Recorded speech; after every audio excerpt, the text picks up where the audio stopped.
Melanesia itu menentukan skill kita tuh mau di teknologi komunikasi dan tuh punya portofolio kayak gini sih. Oke, aku Indah. Kalau kemarin aku project management di sini, jadi biasanya aku yang menghubungkan kayak pekerjaan ke karyawan-karyawan dari klien ke Melanesia sendiri.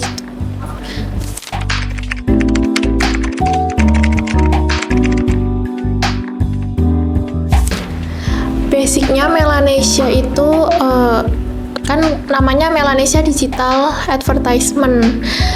Tapi sebenarnya Melanesia ini lebih ke mengembangkan kayak dunia digital kayak gitu-gitu. Jadi karena kita ini sebenarnya mencari klien misalnya kayak dari luar atau banyak klien yang mau kerja sama. Nah, kita itu tugasnya kayak mengembangkan dunia digital, misalnya platform YouTube, Instagram, kayak gitu-gitu supaya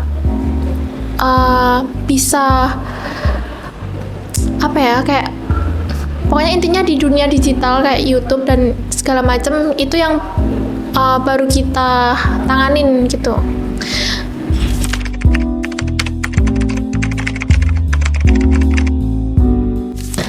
Kalau kita karena kita butuh mencari klien dan segala macam, kita butuh teknologi komunikasi dan kayak sosial media untuk kita ini tuh punya portofolio, kita itu punya jasa atau layanan yang bisa orang-orang siapa tahu ini ada layanan untuk mengembangkan YouTube itu segala macam. Jadi orang-orang tahu kalau kita itu memberikan suatu layanan dari jasa kita ke orang lain. Jadi orang lain tuh tahu entah berbentuk visual atau gambar dan segala macam.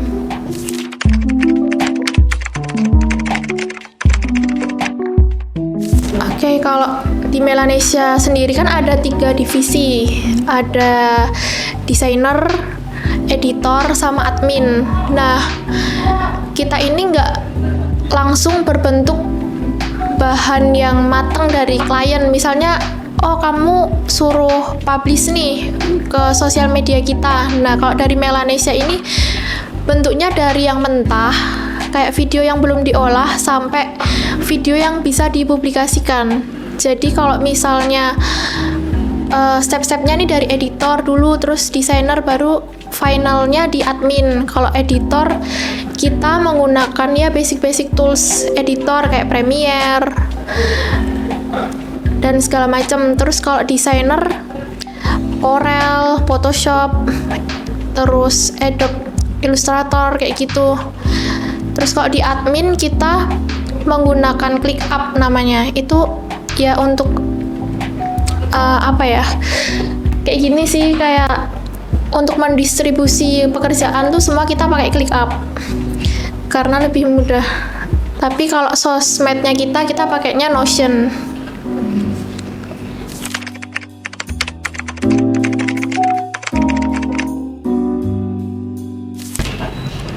Sebenarnya banyak sih, tapi so far kita baru pakainya ClickUp, Notion. Dulu pernah juga pakai Trello. Nah, untuk kemudahannya kita lebih mudah pakai ClickUp karena kita juga udah subscribe dan segala macem. Jadi kalau misalnya pakai yang lain tuh kayak gimana ya, kayak jadi berantakan gitu loh.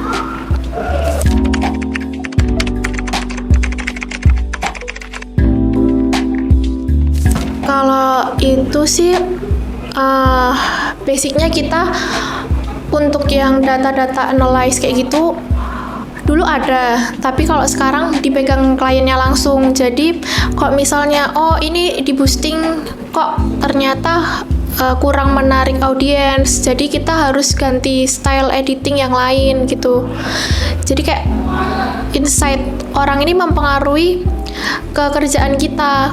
Kalau misalnya style kayak gini ternyata viewersnya kecil atau apa, berarti kita harus ganti editing yang lain. Dan kayak gitu tuh nggak bisa bersaing di misalnya nih YouTube ada 4 video YouTube. Nah, kita tuh ada di ranking bawah, misalnya di ranking 4. Nah, itu gimana sih kita biar ranking 1? Oh, karena thumbnailnya atau fotonya mungkin kurang menarik atau videonya kurang. Nah, setelah diperbaiki ternyata bisa sampai ke ranking 1 gitu.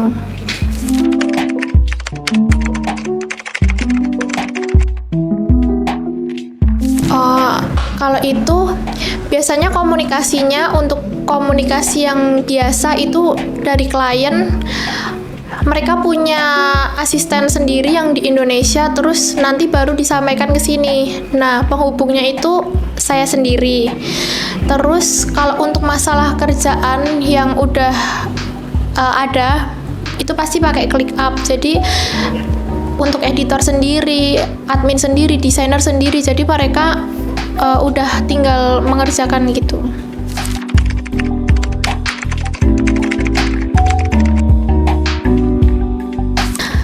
Kalau di sini kebetulan kita setiap divisi itu ada grup, jadi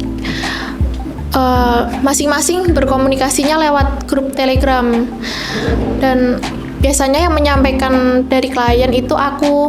Jadinya kayak misalnya klien minta revisi ini yang di platform ClickUp ini tuh, mereka kan kadang suka nggak notice. Nah, dihubunginya di grup, tolong dong nanti yang di sini dikerjain untuk editor atau desainer. Jadi tergantung divisi masing-masing.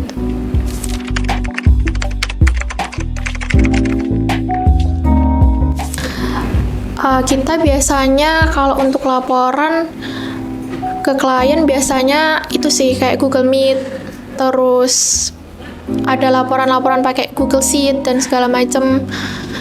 Terus ya sementara pakai Google Meet sama itu sih Google Sheet, jadi kita dipantau dan lebih banyak berkomunikasinya lewat Telegram.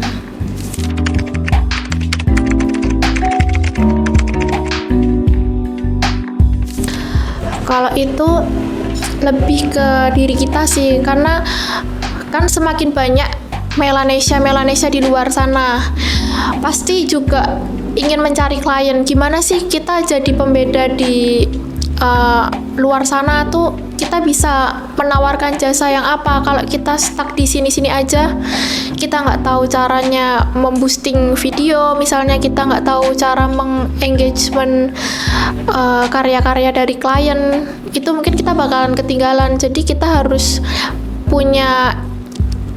improve lah.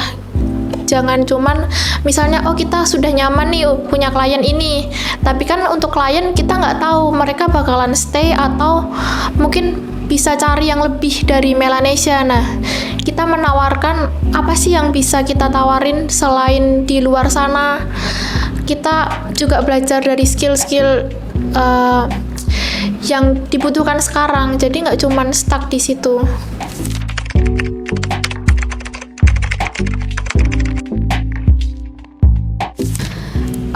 Yang pertama, mesti kita setiap bulan selalu ada research dan evaluasi. Jadi kira-kira kita tuh butuh research lagi di bagian apa sih gitu. Misalnya kita kan juga punya sosial media sendiri. Kayak sekarang tuh yang lagi ngetren apa sih gitu. Kan banyak, biar audiens tuh ngelihat Melanesia tuh kayak gimana. Kita sekarang lagi ngetrennya, misalnya lagi kerja, kita buat daily life di kantor, itu kan menarik perhatian audiens ya. Jadinya setelah audiens penasaran, Melanesia ini apa sih gitu, nanti kita juga menawarkan konten-konten yang membahas tentang produknya Melanesia atau jasanya Melanesia. Jadi kan sekarang banyak Gen Z, jadinya lebih kayak di TikTok, di Instagram. Nggak cuman, kalau dulu kan kita Facebook, ads, segala macam. Sekarang kita merambahnya ke platform-platform yang lain yang banyak anak mudanya gitu.